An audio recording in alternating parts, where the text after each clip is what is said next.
7:30, 7:30. It's 7:30 in the evening of Tuesday with Chewy And Jesse here at U Talks, where we go for gold. At magandang gabi sa inyong lahat. Sa ating mga tagapanood sa aming mga Facebook page at mga tagapakinig namin sa radyo, welcome to another episode of U Talks, kung saan muli tayong makikinig ng panibagong kwento ng may pagsubok na may kasamang kasiyahan at pag-asa. At nagbabalik ang paborito niyong tambalan sa pakikinig ng storya. It's me and Jesse once again. Yes, we're back again at another episode of U Talks ngayong gabi. Yes, it's another night, another day, another episode ng aming programa kung saan, 'di ba, we've been talking about a lot of stories. Yes, and the stories na hindi lang kapupulutan ng aral ng iba, but also we learn from them. Yes, no, and for this season, alam niyo naman na we're talking about faith denominations. No, nag-invite kami ng different guests from different faith denominations. Yes. No? And I'm so excited for today. For tonight's episode, we have a Catholic. No, makikita niyo naman sa mga previous episodes namin. But this time, we're going to have a Catholic guest. And our guest for today is somewhat medyo familiar na tayo sa kanya. Medyo we are friends. We are friends with this person naman. No? And I think this is, for me, this is a very, very interesting topic. Ang ganda naman ng episode natin for tonight. I'm sure makaka-relate lahat ng audiences natin kasi this is perhaps the first time that we're going to talk about this topic for this talk program. At alam ko marami ang makaka-relate sa inyo kasi we're going to talk about teenage love. Yung akala mo lang love pero parang ano kaya yun? Diba? We're going to talk about teenage love na alam kong for sure marami ang naka-experience sa inyo. And I'm so very excited to witness kung ano ang teenage love ng guest natin. Ano kaya? I'm so excited for this episode. You're excited? Yeah, I'm sure many of you will relate. I'm sure many of you would reminisce kasi lahat tayo dumating sa stage na to. The teenage love. Now, di natin patatagalin pa, no? Yes. Our guest for tonight is a psychology student from Notre Dame University. Actually, it's her last year pag-graduate Yes, siya. malapit na. Yes, she's a fourth year student na magkikwento ng kaniyang teenage love. Ang lakas ng loob niya magkwento ng teenage love niya. Malalaman niyo, was it a fruitful love or was it a heartbreak? Good! Yun yung tanong, and that's what we'll find out. Tanong no? Kaya Yes. yun yung malalaman natin for tonight's episode. And our guest for tonight is none other than Elyeka, or ang tawag namin sa kanya is si Sai Sai. Sai! Hi, Kuya Grabe ang ngiti niya no sa ating pag-introduce sa kanya. Yes. No, ano ba yung ngiti na excited ka ba magkwento ng story or was it something na no? So, Sai, I'm very thankful that you're here with us. No, alam namin na sobrang parang hirap i-share ng story ng teenage kasi 'di ba ang pag-ibig ay isang either it's a lesson or it's a blessing, but we're happy na makikinig kami sa story mo. Now, I know, Sai, that this is going to be your story, and our audiences are I'm assuming that our audiences are excited for this kasi malalaman yung side ng isang teenage love. No? Okay, Sai. Whew! Ready ka na? Ito yung mga chika-chika moments. So, Sai, basically the teenage love kasi is for the knowledge of everyone. This is about the heartbreak talaga. This is really about the heartbreak. Paano ba nasasaktan ng isang tao dahil sa pag-ibig? And Sai, we would love to know what was the hardest part after the breakup, no? Ano ba ang pinaka mahirap na parte yung pag nakipag-break ka sa isang relationship? Siguro yung Kuya Chewy, acceptance and yung pag-move on talaga. Hindi man sabi na move on na kailangan kalimutan mo talaga siya. Pero yung acceptance sa mga nangyari sa inyo, kung bakit kayo nag-break, yan yung reasons, ganun. Tapos, yun. Yeah. And your new mutya ng... Grabe, masagot. Yung mutya ng Youth Talks. Ang mutya ng Youth Talks, no? Acceptance, and kasi di ba, it's that acceptance talaga. It's really hard. I think that's really the hardest part of it. Yung kailangan mo tanggapin yung sitwasyon na, wala na kaming dalawa. No? Sai, can you share us, no? Of your experience in that relationship. Ano yung hirap na hirap kang tanggapin? Ano yung hirap na hirap kang i-let go? Ikwento mo nga, ichika mo na sa amin. Ano ba sa relationship na yan? Actually, ang relationship namin is chill lang. Yung una, nag-start din kami sa friendship, ganyan. Nag-start din kami sa, yung usap-usap, yung casual lang. Tapos hanggang sa nag-abot sa ligawan, ganyan. Siyempre, pero yung sabi, mabilis kasi ako ma-attach Kuya Chewy, kay Okay. alam mo na. Tapos, sabi ko sa sarili ko, dapat hindi ako pwede magka-jowa na hindi pa ako 18 years old. Ganun. So, kaya okay lang sa akin yung friendship muna, ganyan. Hanggang sa, okay, pwede na, ganyan. Pero hindi ko man as in madali talaga. At saka, maintindihan ko rin kasi yung kung ano yung status nung relationship namin if ever na maging kami man, ganun. Parang risky talaga siya. Risky talaga siya. So, hindi ko rin ginamadali talaga. Hanggang sa... I love that term, risky. Yan yung mga pag-ibig na parang ang sarap balikan. Yung mga risky na pag-ibig. Parang mas matamis kasi pag risky. Tapos, alam ko naman na na ganun yung magiging relationship namin. Pero, pinasok ko pa rin. Sumugal! Pinasok ko pa Risky, rin. Yun yung term Sabi niya, ko, risky. Yeah. Na-develop kasi yung love. Wow! Na-develop kasi wala okay lang, friend, friend, tapos hanggang sa, sabi ko parang iba naman talaga. Yeah. Hanggang sa, okay, naging kami, yan, yung, malalim naman yung relationship namin. Yeah. Mga, na-share namin sa isa't isa, ganyan, malalim na masyado. Hanggang sa, may, lang talaga, may path siya na kailangan piliin. Sabihin natin, may path siya na kailangan piliin. Ano ba to? Career o love? Career o pag-ibig? Tapos, kasi, syempre, that time, kasi nung naging kami, student pa kami dalawa. Tapos, yun, younger lang ako sa kanya, hindi naman masyadong malayo. Ganun. Pero, tapos, yung, madami rin kami pinagdaanan sa, ilang years. Hindi na siya matagal talaga. Pero, syempre, marami kaming pinagdaanan. Yeah. Pero, grabe rin yung love na na-feel ko during that time. Tapos, na-experience ko din kung paano siya mag-alaga. Yes. Kung paano siya mag-comfort sa akin pag may mga problems ako. Di ba ganyan man dapat? Mutual efforts. Mutual efforts. Tapos, hanggang sa nagdating yung time na palapit na yung kailangan i-let go mo na yung person na yun. Yun. Kumbaga, anticipated yung pag-break nyo, ganon. Yes. Yeah. Kasi yun nga, I think yung sabi nga ni Saysay kanina, hindi siya matagal, pero kasi kahit, the love kasi is not a matter of how long you've been together. It's the moments na chinerish yung dalawa. And with what you're sharing, of course, chinerish nyo talaga yung pagsasama ninyo . Yung talagang pinagsamahan nyo, ninamnam nyo talaga yung ganung pagsasama . Di ba? Am I right? Am I right or am I wrong? Pero what I love about it was, I think, it's not about yung tagal, but, tulad ng sinabi, the moments, but also, yung pinagsamahan together. Yung mga moments na ups and downs. Yes. Together. And of course, in the difficulty ng pag-let go and pagtanggap, that comes with emotions . Siguro, Sai, what was, of all the emotions that you felt after your breakup, what was the hardest emotion to let go? Sadness. Tapos, sadness kasi alam ko kasi na magdating rin yung time na mag-break kaming dalawa.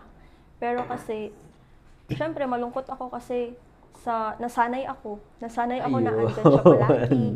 Isang, hindi naman kasi kami nagkakita always, pero Yes. pag may time siya, like, nagbibigay talaga siya ng time sa akin na Yes. kausapin ako, i-comfort ako pag may problems ako, ganyan. So, na-appreciate ko rin yun lahat. Yeah. Na-feel ko naman yung love niya sa akin. Yun, pero, yun lang, after ng breakup namin, saka ko nalaman na, may twist pala yung story. Akala ko siya. Yun yung ginasabi nila na akala mo perfect na. Kasi kasi ang relationship namin, never kami yung tawag na on and off. Yung mag-break, okay. tapos balik na naman, ganyan. Nakaranas kami ng isang breakup. Yeah. Yun na yung malapit na yung sabi ko yung malapit na ang tinapos na namin. Yes. Tapos, yun nga, Ang plot twist. ang plot twist, may sinabay pala siya na other girl sa Okay. relationship nung kami pa. Sige. Before we proceed to that plot twist, nakikita natin yung plot twist. I want to go back to what Sai said. No, it's the sadness kasi yung investment na binigay niya in that relationship. You've invested, especially sabi mo na feel mo na nag-invest siya sa iyo. Syempre ang lungkot nun pag nawala. And I'm sure every one of us has been into that situation in either it's a casual relationship or it's a long-term relationship na yun talaga yung pinakamahirap Kaya nga in this kind of breakups, no, you're also experiencing grief, sadness, confusion, and emotional pain at the same time after ng breakup Mararamdaman mo lahat yun kasi yung hinanakit na nawala yung taong minahal mo at nagmahal sa'yo, yung lungkot na wala na yung tao na naging comfortable ako. So yun yung term ni Sai And then of course yung confusion, ano nangyari? Bakit naging ganito, di ba? Yeah, I think yun yung the hardest part was also about it. But Sai, I would like to share yung sinabi mo nga regarding dun sa the plot twist. No, what happened about it? How do you felt? Paano yun naka-apekto sa sarili mo yung plot twist na yun? With your relationship sa sarili mo? Actually, Kuya Jess, siya, yung naging uncertain ako sa maraming bagay. Tapos kasi during that relationship, syempre hindi mawala yung maisip mo siya, kasama mo siya sa future. Ganyan. Kahit na alam ko na mag-end yung relationship namin eventually. Syempre, hindi mo talaga mawala yan sa, yung imagine mo na kasama mo siya sa future, ganyan. Pero, after, nung time na nag-end na yung relationship namin, tapos, nalaman ko pa yung about sa betrayal na yun, parang, yung, napa-question ako sa sarili ko, na-compare ko yung sarili ko sa girl, ganyan. Tapos, nag-doubt ako sa value ko, ganyan. Pero, is he your first? First boyfriend mo to? Hindi, pero siya yung nagtagal. Okay. So, the longest relationship talaga. Okay. Now, I can see why, at least ngayon nakikita natin bakit ganun ka-invested si Sai. Yung long-term relationship kasi. Sige, continue. So, yun nga. Sabi ko, di ba, nag-doubt ako sa value ko, ganyan. Tapos, yun, nahirapan ako na mag-trust ulit sa iba. Pero masabi ko naman na yung decision niya naman na yun is hindi naman siya nag-reflect sa worth ko. True. Diba? That's true. Very good. Na yung yung betrayal na ginawa niya, choice niya yun Tapos, Very good. Ayun. Choice niya yun Yeah. Pero kasi, di ba, when you have that, it's his choice. But you've invested so much. Ang mahalaga dun is, you loved Yeah. This is what we see with young love talaga. Yung young love na yan, that young teenage love, kasi this is where we're starting to discover and to explore. Ito pala ang pakiramdam ng pagmamahal. Ito pala ang feeling ng minamahal. Iba yung, okay, when you have that relationship with your family, of course, mararamdaman mo yung pagmamahal eh. Yan. Pero, sasanay ka na kasi they're your family. Pero when another person loves you for who you are. Yung different from yung love ng pamilya mo. Yes. Yung may tao magmamahal sa akin despite sa mga bagay na nakikita ko sa sarili ko. Diba, kinwestiyon mo yung value mo eh. Of course, in that relationship, I'm sure, nakikita ko naman sa story mo, pinaramdam niya yung value mo eh. And then, nung nawala siya, parang na-question niya na, ano naging value ko? Asan na yung magpaparamdam ng value ko? Sometimes we put value, we value ourselves based on how others value us. Yes. Binavalue talaga natin yung mga sarili natin. Kung paano tayo binali ng ibang tao. Kasi minsan, mahirap yung, ano yun, alam natin kung gaano tayo kahalaga. And sometimes, hinihingi natin yun sa ibang tao, especially during teenage. Exactly. Di ba yung heartbreaks will often challenges a person's sense of worth and identity. Kasi di ba, ganito yan siya. When you are so invested in a relationship, that person in a relationship, you will feel loved and you are loving someone eh. Kumbaga, yun yung sinasabi natin, di ba? This is my person. Yung mga ganon. Relationship. Yung ngiti. Di ba nangiti ang guest natin? Yung this is my person, this is my partner. Yeah. Especially in the story of Saysay, na na-envision niya, nakasama niya sa long run. Nakasama niya sa future. Yeah. So when you try to build that in a that's the ideal relationship naman talaga eh. We fall in love not because nagte-testing the waters tayo, but it's a feeling of investment eh. You're finding a partner na makakasama mo pang habang buhay. Na makakasama mo harapin lahat ng pagsubok. And then pag nawala yun, Ang hirap doon. Ang hirap na, Yes. yung you put effort. Hindi lang kasi yung effort, but also time, energy. yes. And even yung mga, especially teenage, even yung mga baon. Yes. Di ba nga may sinasabi, minsan sa mga breakup, hindi naman talaga yung tao mahirap i-let go, but yung investment na dinilaan eh. Kasi you've opened up to that person, pinakita mo na yung buong kung sino ka, you've shown your weaknesses, your vulnerabilities, and then bigla siya mawawala. That's why, pagka nagkaroon ng heartbreak, you have doubts about your identity. Kasi you've formed some part of your identity with that person. Di ba sa mga relationship, usually, di ba, pag may nakita sa uyab yan ni ano. Ay, jowa yan. Nagiging identity kasi natin kung sino ang kauyab natin eh. Kaya, yun yung, that's the kind of heartbreak na meron, na hindi mawawala sa bawat isa. No, it's the heartbreak that causes pain. It's a heartbreak that causes so many things. Pero we have to understand that that's part of the relationship. That's part of the risk. I think yun yung part of it. And Sai, ano yung natutunan mo during those process of heartbreak, especially with yourself? And paano mo napatunayan or paano mo na-feel dapat karapat-dapat ako ng ganito na pagmamahal? Actually kasi, grabe ko ka family-oriented. Mm. Pero kasi that time, walang nag-comfort sa akin kasi kailangan din ng mama ko ng comfort. So, okay. That time, naghahingi ako ng, kumbaga nagpa-validate ako ng feelings sa mga friends ko muna, ganyan, sa kuya ko, yan. Tapos na-realize ko na, I am capable of loving deeply and sincerely. Tapos, yun. Tapos natutunan ko din na deserve ko ng honesty. Deserve ko ng consistency. Of course. Deserve ko ng respect. Of course. And yung love na hindi lang ako samahan during yung mga days na madali lang, kundi yung mga difficult times. And natutunan ko din na kaya ko palang i-survive yung heartbreak na yun. Kasi yung times na yun, akala ko hindi.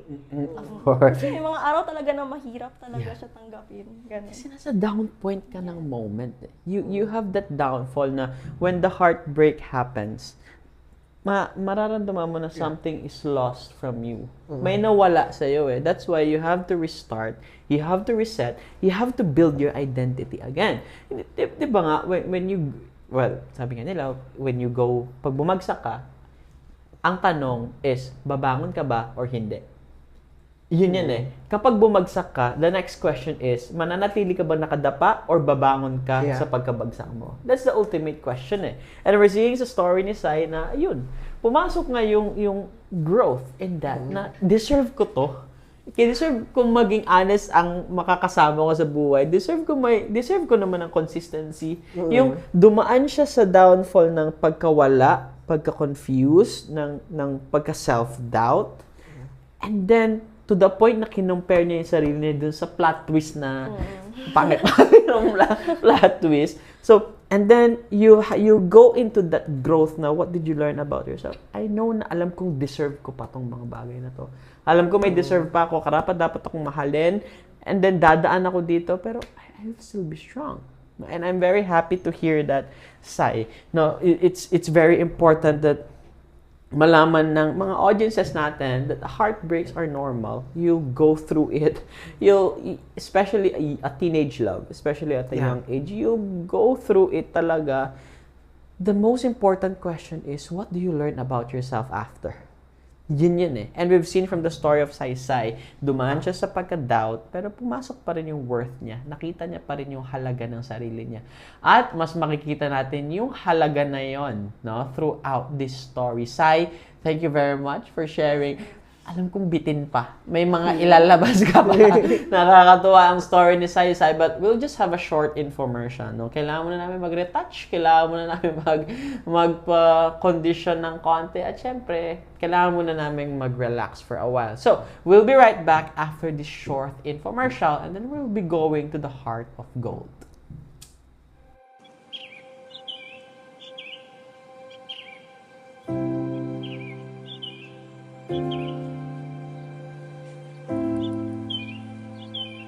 In the heart of serenity where nature meets nurture, lies a sacred refuge, a place of renewal, reflection, and transformation.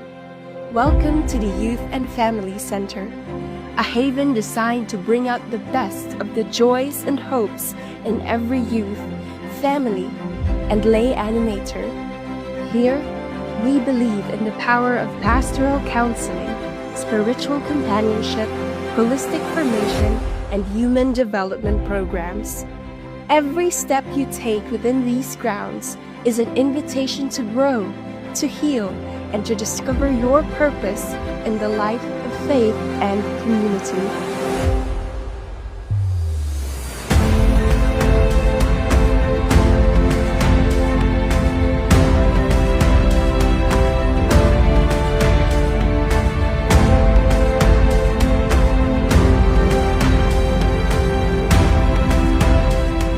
Mission is simple yet profound, to accompany you in your journey of faith and self-discovery, ensuring that no one walks alone.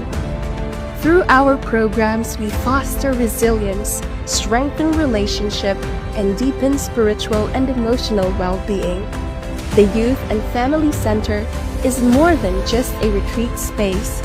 It is a pastoral learning and development refuge, a home for the young and the young at heart, for families seeking reconnection, and for lay leaders devoted to guiding others in faith. Come as you are and leave transformed.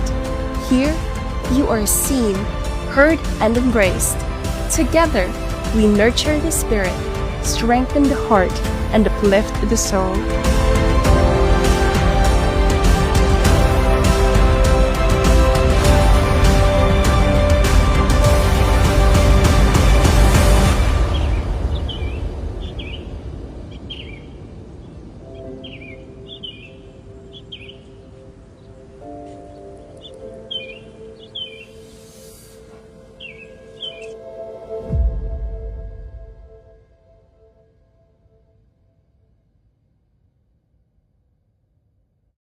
It's a beautiful evening of Tuesday here at Youth Talks, where we go for gold. And we're back. Kanina narinig natin ang kwento ni Saysay na kung saan napag-usapan natin yung kanyang golden journey. Yes. And ngayon ay pag-uusapan naman natin ang kanyang heart of gold. Dito sa Youth Talks, meron tayong pusong ginto. Yes, diba? And kanina, nahanap ni Saysay yung kanyang growth. Diba? Nahanap niya yung kanyang worth dun sa ibang tao, dun sa kanyang family, Yes. even friends. So with this, growth begins when a person understanding their emotional needs. Ano ba yung kanilang Yes. mga needs? Kasi syempre, during the heartbreak, ang hirap na i-process yung emotions. Kasi nga kanina, di ba, nakwento mo, or nasabi mo regarding na nadapa tayo. Yes. Sometimes, ang mas gusto lang natin nun ay hihiga. Hindi na Yes. tayo tatayo. Yes. But when, during those times, di ba, nahanap ni Saysay yung Yes. paano siya tumayo. And it's a long process, maybe. It's a long process. Note you, I've Yeah. been there, yung ano na May yan. ganung moments. Ang hirap i-process ng emotions after Yeah. ng heartbreak. And So, sometimes may mga taong kailangang mag-pull sa'yo dun sa paghihiga. Yes, exactly. So, Sai, sino ba yung mga taong nagpatayo sa'yo during those times? Especially with the plot twist and kung ano yung what you're going through. Actually, kasi una kong kwentuhan kay friends talaga. Mm-hmm. Which is dapat nanay ko. Kasi sabi ng nanay ko, dapat siya lang ang best friend ko.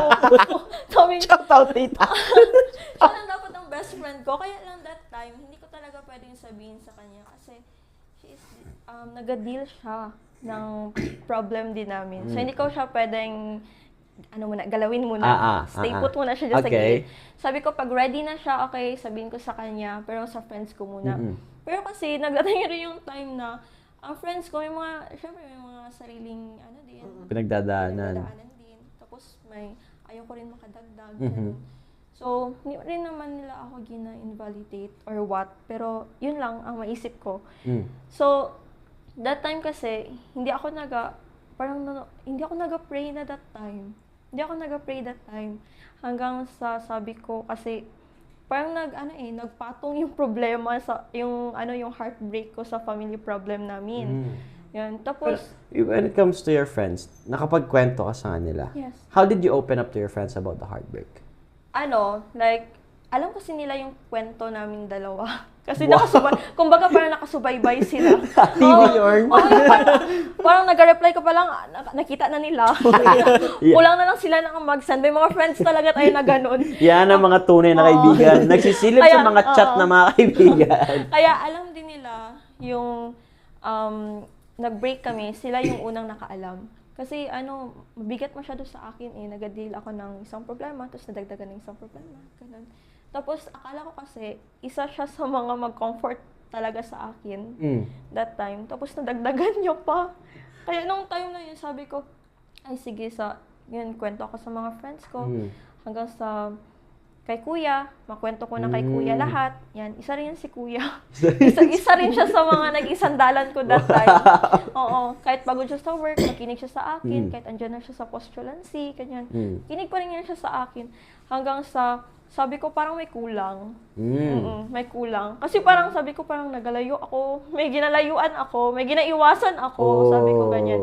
Tapos, hanggang sa after ng ma-pressure din kasi ako sa school. Kasi sabi ko, paano ko i-balance? Yeah. Paano ko i-balance? Pero thank God, hindi naman bagsakin.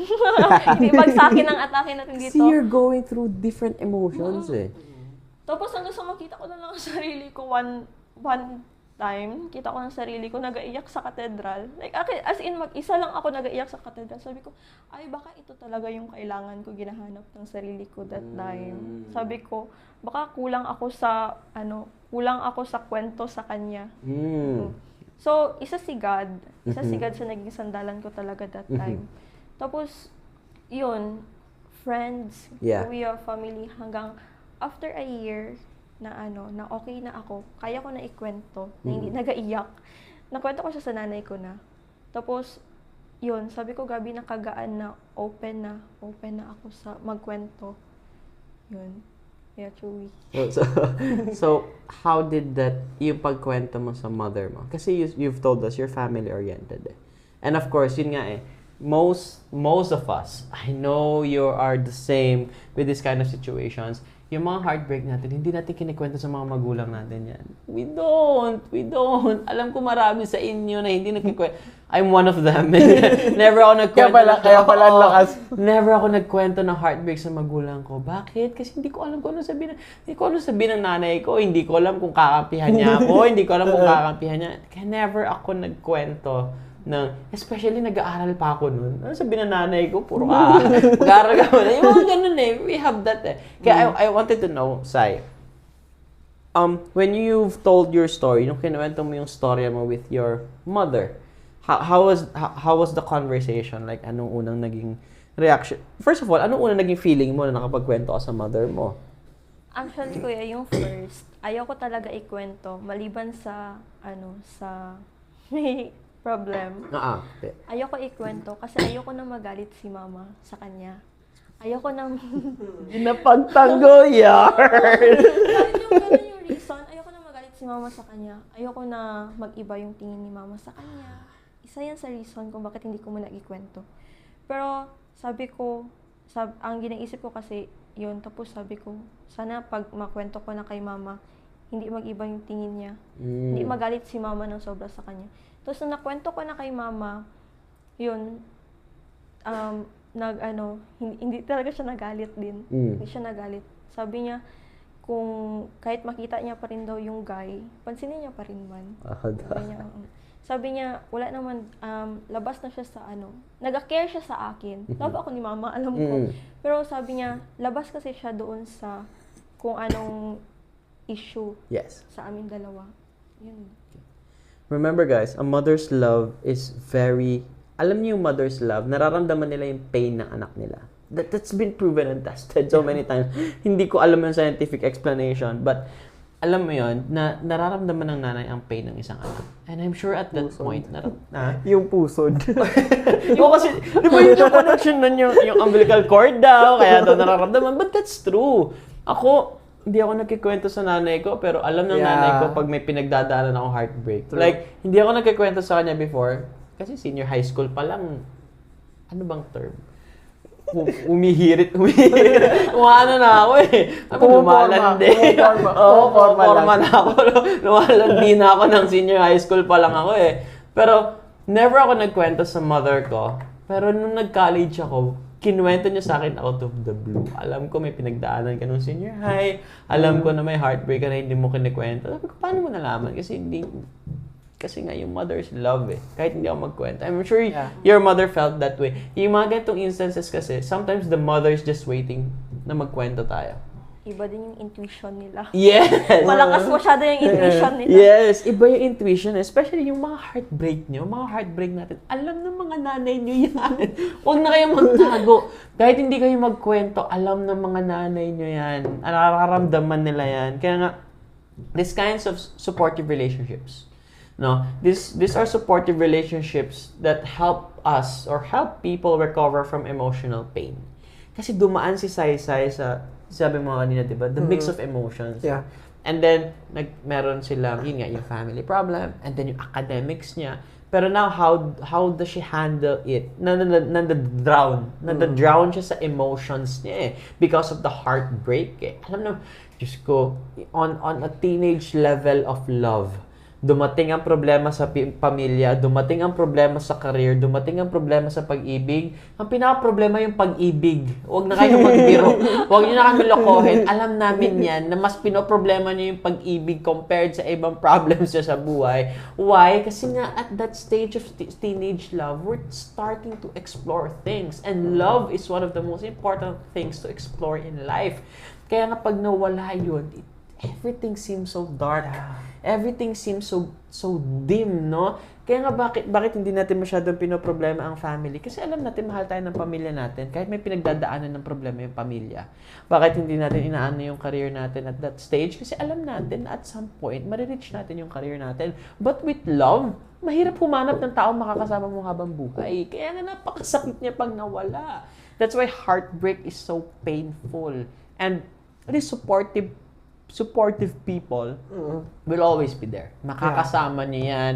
Your friends, your God, your family, whoever they are, kuya, di ba? Si kuya, andyan yan sila. Sila yung mga support system. Yes! Di ba? Kung saan pinag-uusapan natin throughout the youth talks. Yes. And sila yung mga kasama natin. Yes. na mga magbabangon sa atin. Exactly. And not just that, mind you, our dear audiences, and kami ni Jessie dito, is now also part of the support system ni Sai Sai. Kasi nakikwento niya na yung storya natin ngayon.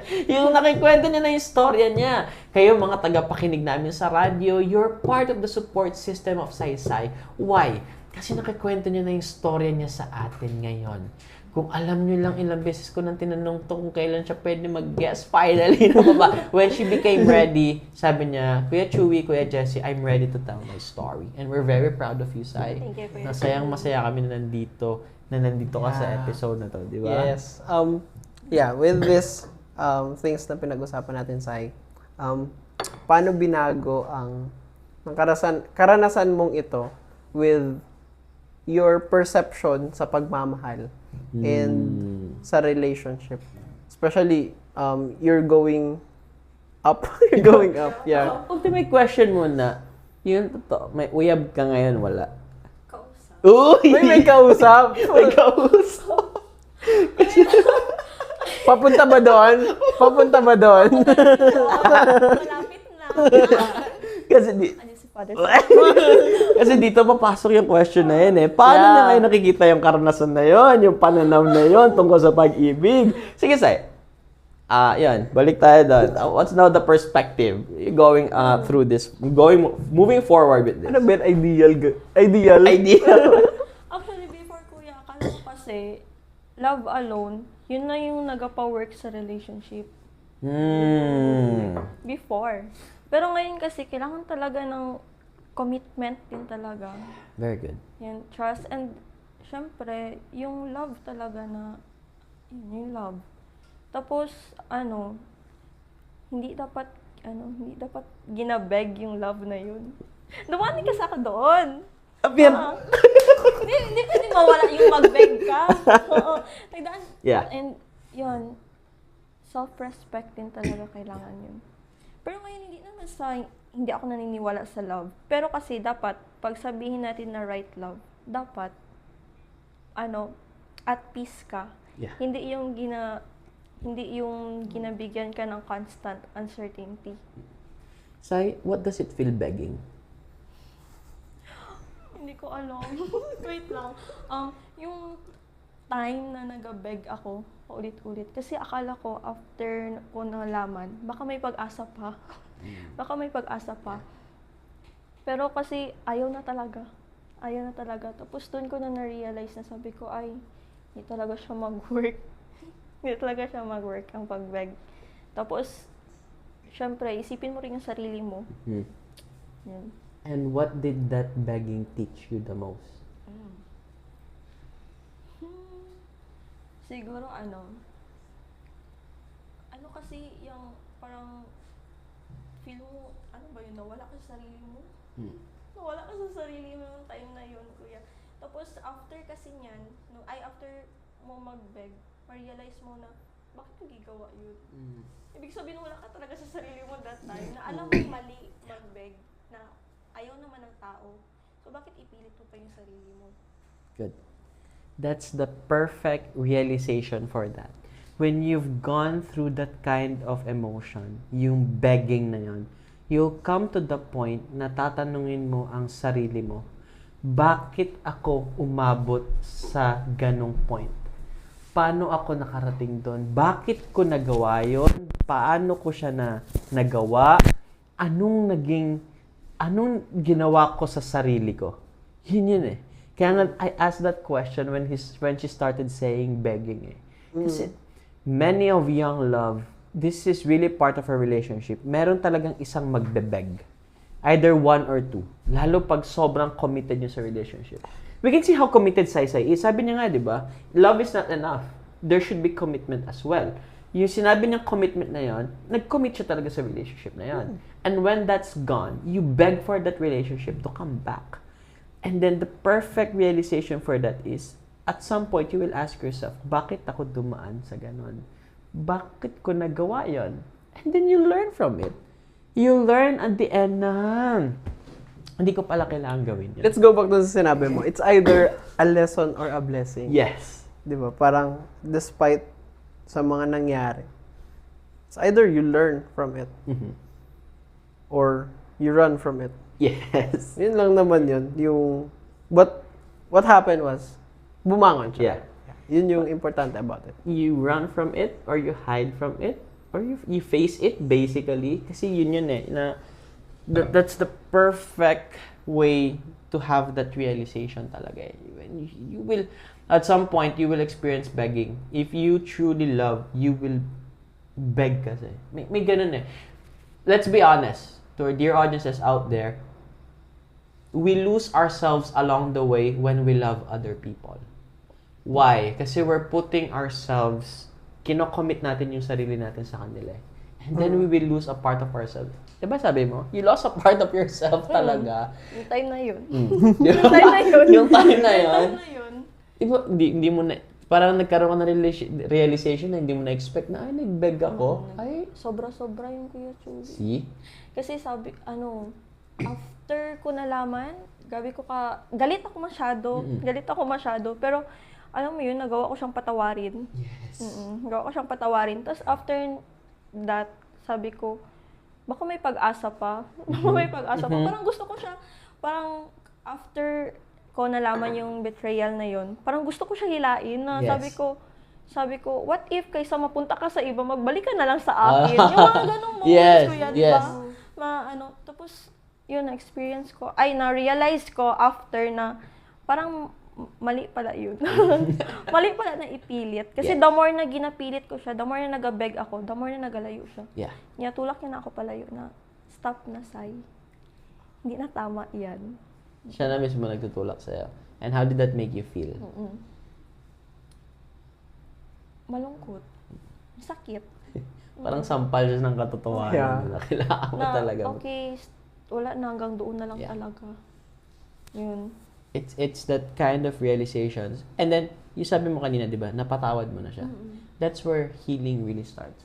Healing starts when you forgive others, when you start to realize na, and not just that, when you start forgiving yourself, kapag napatawad mo na yung sarili mo, na nagawa mo yun. Diba? And when you heal, when you in the process of healing, trust, hope, and openness will restore you towards a future relationship. Sabi nga ni Saysay ngayon, may mga kausap. Isa lang. May kausap siya ngayon, no? Yeah. Diba? And then, she'll bring the learnings from there on. Yung mga bit-bit niyang learnings is, alam mo yun, it's not just for herself, but also yung pagkausap niya yung Yes. kay God. Di ba kanina nasabi mo yung relationship mo kay God during the process is lumakas. But ano yung nagbago or paano nakatulong yung relationship mo with God Yes. on where you are right now Yes. during that time? Siguro kuya, siya kasi yung parang every time na naga-pray ako doon sa cathedral before. Like, ginagawa ko talaga siya every day. Magsindi ako ng kandila. Tapos, magpasok yun ako pag may times kasi di ba na may mass sa cathedral. 5:30. 5:30. Oo, 5:30. So, ginagawa ko yan. Gusto ko kasi mag-iyak lang. Ayoko yung mag-attend ng mass. Gusto ko mag-iyak lang talaga sa loob ng simbahan. So, kita ko ako lang mag-isa doon sa prayer room. Mag-iyak. Tapos, hikbi ko lang yung marinig ko. After that, wala na. Parang grabe na kagaan sa feeling. So, masabi ko na yung heartbreak na yun, hindi niya pala ako gila palayo kay God. Kumbaga, mas palapit niya pa ako, yung heartbreak na yun. And, na-feel ko din yun na parang, ay, baka nag-wait lang talaga si God, no? Baka nag-wait lang siya na maglapit ako sa kanya. Kasi ginahanap ko din yung comfort, basta ibang comfort yung ginahanap ng sarili ko. Sabi ko parang may kulang. Okay, Sai. Yung ibang comfort na yan, I would like to ask you, how did you feel or what was your God experience during the heartbreak? How did you feel God's presence na nandito siya? What was your God experience during that heartbreak? After kasi niyan, Kuya Chewy, sabi kasi sa akin, nagpa-counseling ako. Hanapin mo yung coping strategies na effective sa'yo. Sabi ko, bakit hindi effective sa akin ang journaling? Kasi tamad man din ako magsulat. Oo, tamad ako magsulat. Tapos, isa sa mga ano ko kasi is, tawag dyan, mag-alis ng bahay. Mag-alis ng bahay, tapos makita ko ang sarili ko andito. Yes. Kasi sabi ni Father Dean, pag escape plan yung coping strategy ko, dito ako magpunta. Dapat dito ko makita ang sarili ko. Tapos hanggang sa, yun, pag mag-uwi ako ng bahay, minsan hindi man din ako makalabas. Ganyan, wala man klase, hindi ako makadaan ng katedral. Makita ko ang ano ko, minsan marinig ko sila mama na nag-aaway, ganyan. Tapos maalala ko na naman, magbalik na naman sa akin yung i-question ko yung sarili ko about my work. Dahil sa nangyari sa amin ng ex ko, ganyan. Tapos, makita ko sarili ko sa loob ng kwarto ko. Nagabasa ng mga nobela. Nagaiyak. Tapos sabi ko, what if i-try ko mag-meditate? Wow! Oo, mag-meditate. Nag-out ako sa ganyang point, kuya kay, ano, yung sabi ko, wait lang, kailangan ko, what if i-try ko yung ganun? Kasi nakabasa ako na effective din daw ang meditation sa healing. Tapos sabi ko, ano gawin ko? Hindi ako marunong mag-meditate. Meditate na ako lang isa. Tapos sabi ko, wait lang, nakarinig man ako ng meditation sa center. So, kailangan ko yon. I-guide mo sarili. Oo, i-guide ko sarili ko. Tapos alam mo, kuya, gina-imagine ko na may nagasalita, ganyan. Tapos, ang first na maisip ko, dapat nagapasok ako sa bahay. Yun dapat ang first na maisip ko. Pero maisip ko, kwarto. Tapos, may dalawang chair. Nakwento ko to siya sa friend ko. May dalawang chair. Tapos sabi ko, bakit dalawang chair? Tapos may naghahintay na isa. Oh. Sabi ko, bakit may naghahintay na isa? Tapos yun, hindi ko ma-feel ang sarili ko na nasa loob ng kwarto ko.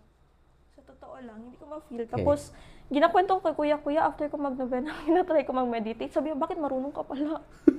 Sabi ko, bakit marunong ka pala? Sabi ko, hindi ko alam, basta ma-feel ko siya na effective sa akin ang meditation. Sabi ko, makapasok ako, tapos marinig ko na lang na ako lang isa, marinig ko yung iyak ko, tahimik masyado, parang hindi ko marinig ang away sa labas, yung ganyan. Okay, so in that chair, who do you think that was na naghihintay sa'yo? Si God. Kasi iba kasi sa feeling, grabe talaga, may ano yung parang, ano yung gusto mo manuntok, yung ganun sa sobrang kasakit na ano, parang grabe nakapuno ng emotions. Madami ka na ma-feel, gusto mo manuntok, ganyan. Pero pagpasok mo doon sa sa room na yun, parang doon mag-start ako mag-iyak, kuya. Doon mag-start mag-iyak. Actually, hindi talaga ako, nag-iyak man ako. Nag-iyak ako palagi. Pero iba yung iyak ko doon, parang kabigat-bigat. Pag once na mag-start na ako mag-meditate, so mga ilang months ko rin siya ginagawa. Pag yung feel ko, grabe na naman kabigat, ganyan. Hanggang sa nadahan-dahan, hindi na ako nagaganon. Pero nag-pray na ako before matulog. Nag-pray na ako before matulog. Hindi na ako nagapunta ng katedral. Tapos hanggang sa, namalayan ko, hanggang sa ilang months na naglipas, hindi na ako nag-iyak. Sabi ko, ibig sabihin, doon, kailangan ko yun siya para makaiyak talaga ako, malabas ko yung emotions ko. That's the God experience. Every one of us has his or her own God experience. And the moral of that story is, nakita niyo naman, di ba? All of us have different God experience. And when you experience that, that's your personal connection with your God. Imagine, di ba, kasi di ba, ang meditation namin dito sa aming retreat center, you always go back to the childhood home. Pero kay Sai, anong unang nakita niya? 2 upuan, and then may naghihintay na isang tao. And I asked her, who was that? For her, it was God. God waiting for Sai to talk with him. Kasi di ba, nag-try siya mag-journaling, nag-try mag-novel, Diyos ko, iyak ng iyak. But when she started to pray deeply more, to meditate, na mag-novena, na kinwestiyon pa ng kuya. Di ba? Umabot siya sa point na, this is my comfort place. This only shows that wherever we are, God will meet us. Yeah. Whatever you're going through, whatever na pinagdadaanan mo, God will meet you there. May naalala ko, parang even in the darkest place, God is still there. Yes. May maalala kong quote or something na note, even in the darkest place or even the broken place, God was there. Or Jesus was there. Yes, di ba? Yun talaga God will meet you where you are. And this is where faith becomes a source of strength, a source of comfort, and a source of healing amidst the suffering. na kahit anong pinagdadaanan nyo, God will be there with you. Either waiting for you, either will meet. Ang una kasi is, God will go to you. Hindi siya yung, the God that we have is always just waiting for us. Whatever our religion is. Yeah. Your God is there for you. Na naghihintay sa'yo, you just go to your God and then tell your God, I'm so tired. I'm going through something. I need you. And that God of yours will be there for you. At nakita natin yun sa story ni Saysay.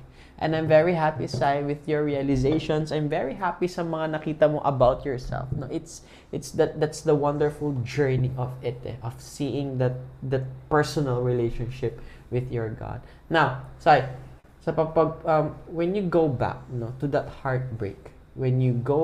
to that heartbreak, dun sa ikaw na nagbeg, na dumaan sa mga ganito, na dumaan sa mga ganyan, ano naman ang nakikita mo para sa sarili mo moving forward? No? How would you face the next challenges in your life?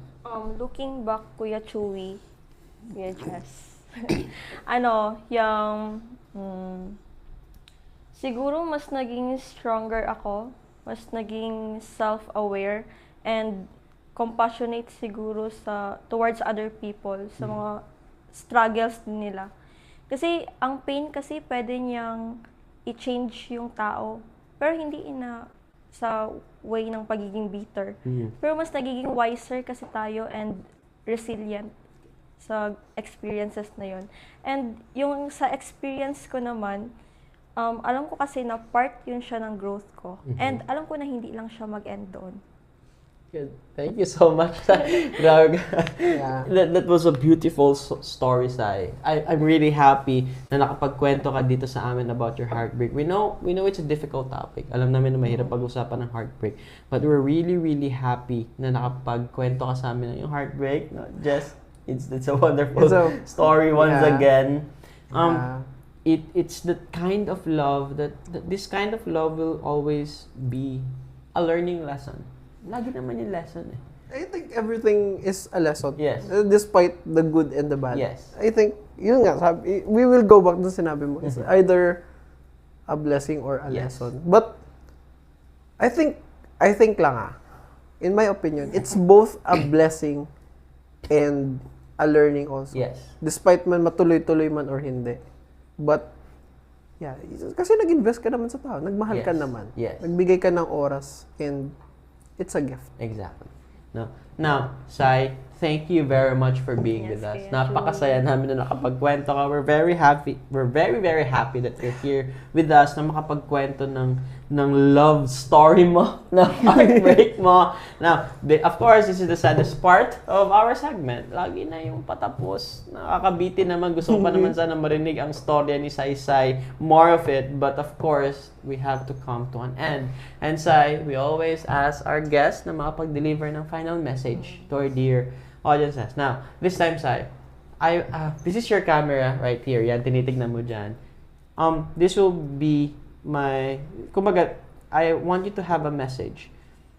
Give a message to yourself, yung ikaw na nasaktan, na nagbeg, na umasa, na pinilit pang ayusin ang mga mahirap ng ayusin. Imagine yourself with that camera right there, nakausap mo yung ikaw na nasaktan, na nagmahal, nasaktan, at gustong magmahal uli.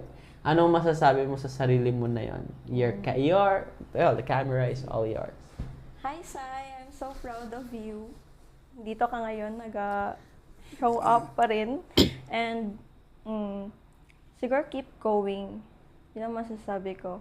And, always remember na may mga tao sa paligid mo na gina-remind ka pa rin na life is bigger kesa sa pain na na-experience mo ngayon.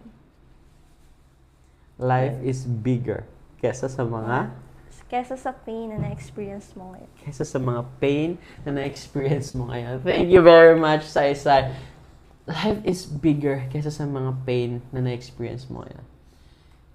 That message is so, kumbaga, napakaganda niyang reflecting. It's a point of reflection na question eh. When we experience this kind of struggles, we tend to forget na mas maganda pa ang buhay na nakaabang para sa akin. Of course, it's very normal na talagang pag nakaramdam tayo ng heartbreak, dumaan tayo sa heartbreak, we lose a part of ourselves, we lose our identity, but that's the part of it. We discover more of ourselves throughout that struggle.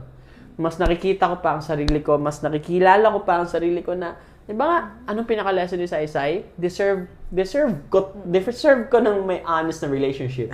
Deserve ko ng isang ka-relationship na may consistency. Deserve ko na may ganyan, yung realizations na I deserve Nakahanap more. niyo yung kanyang worth. Yes, yung worth eh. That's very important eh. We lose our worth but we find a way. Yung tulad nung sinabi mo kanina, yung when we lose a part of ourselves, we try to build yung bago nating identity. Yes. And that's where we find yung worth. Na hindi nakaangkla sa kung ano yung binibigay sa inyo ng ibang tao. Yeah. Kasi during those times, we put our identity based sa binibigay ng tao. Yes. But after that, yung identity na meron, si Saysay ngayon, is the identity na binild niya para sa kanyang Yes. sarili. Na kung ano yung deserve niya. And I think our audiences as well knows that. Exactly, di ba? Yung identity na binild niya came from her. Hindi na binild ng iba, but it came from her. Now, of course, Saysay, thank you very much for being with us. It was a Yes, very thank you, wonderful message and a very Kuya wonderful and a very wonderful story. Gusto ko talaga makinig yung story na to, and I'm very happy that you had the courage na ikwento to sa ating mga audiences out there na I'm sure makaka-relate kayo. Diyos ko, dumaan. Ang dami sa inyo dumaan dito. Huwag kayong magbiroan dyan. Ayun din dalawa. Ako, aminado ako, dumaan talaga ako dyan, no? Pero, You're worthy of loving. wow! Wow. Gusto ko yun. Gusto ko yan, na. Thank you very much, Sai. I can see the happy face of Saysay. Yung kaya nga umpisa pala nakita ko niya yung ngiti niya sa pag-share ng story niya. Now, of course, we are going to an end. Pero syempre, magbibigay pa rin kami ng messages coming from your host. So, Jessie, any messages to our dear audiences out there for tonight's episode? This message will be for those na, yun, they are building their identity again. If you are building your identity again, you don't start from scratch, but you start again from your experience. Nahahanap mo yung worth mo based sa kung anong napagdaanan mo. You find yourself along the way. But what's important is you find kung ano yung purpose mo. Ano ba yung why mo? And most especially, you have to connect yourself always with God. And along the way, darating at darating lang naman yung para sa'yo. You just have to focus sa sarili mo. Yes. Dadating at dadating yung para sa inyo.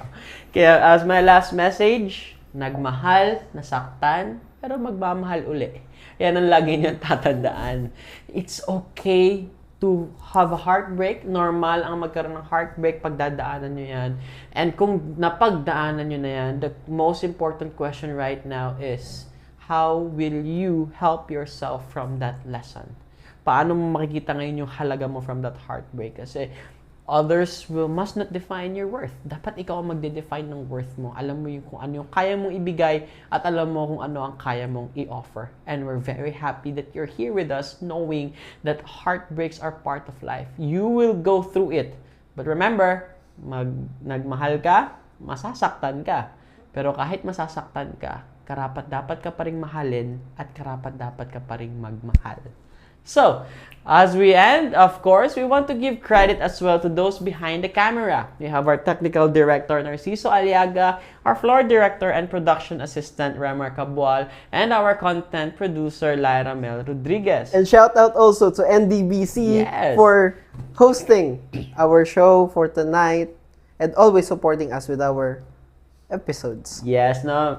Thank you very much to our dear audiences, mga tagapakinig namin sa radyo. Saysay, once again, thank you for being with us. We're very happy to have heard your story. And of course, it's a beautiful evening of Tuesday with Chewy And Jessie here at U Talks, where we go for gold. And we'll see you in our next episode. Kabataan, you're your heart. Go for gold, 'cause here you go with you talk sucks. Kabataan.